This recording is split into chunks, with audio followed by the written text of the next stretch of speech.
Welcome back to our journey through ancient Greece. In the shadow of an invading colossus, a patchwork of Greek rivals banded together, their fates hanging by a thread of courage. This chapter unfolds like a tragic epic, waves of Persian might crashing against unyielding Hellenic spirit, birthing victories that ignited an era of dazzling brilliance. But hubris, that eternal Greek flaw, lurked in the wings, ready to unravel it all.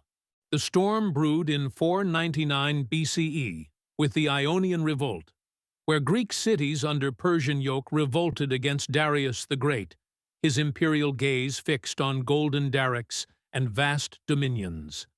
Athens, bold and interfering, dispatched ships across the sea, fanning the flames of rebellion that Darius swore to extinguish. By 490 BCE, his forces landed at Marathon's pebbled bay, a mere marathon's run from Athens. There, 10,000 hoplites under Miltiades charged downhill, their bronze shields a gleaming wall, shattering Persian archers in a whirlwind of dust and desperation, claiming victory with just 192 fallen heroes buried in a solemn mound. The tale didn't end there. Darius passed, but his son Xerxes inherited the vendetta, amassing an army of legends, over 1 million souls from Ethiopia's leopard-skinned warriors to India's spiked chariots, even trumpeting elephants rumbling across plains. They bridged the Hellespont with lashed boats, a floating road defying the gods. In 480 BCE, the Greeks made their stand at Thermopylae's narrow pass, where King Leonidas and his 300 Spartans, capes crimson against the cliffs, held the line.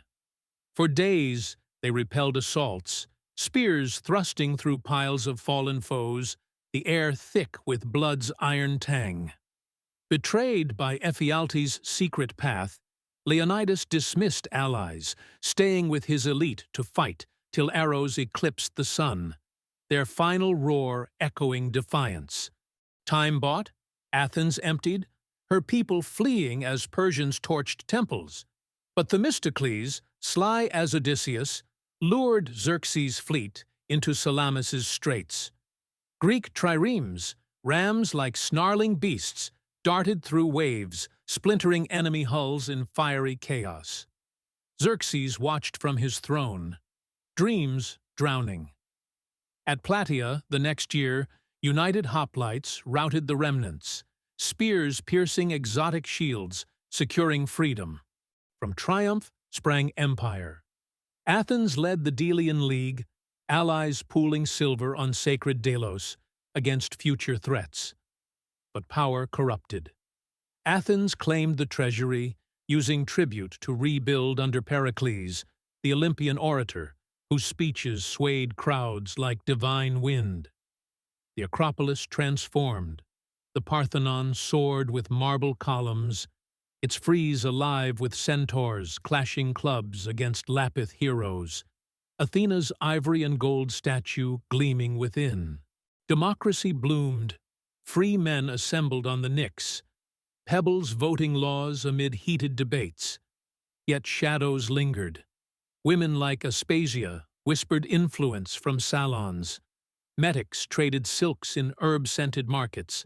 Slaves bent in Laurion's mines, chains clinking in darkness. Intellect soared. Socrates, snub-nosed and barefoot, prowled the agora, stinging minds with questions on virtue, like a gadfly rousing a horse.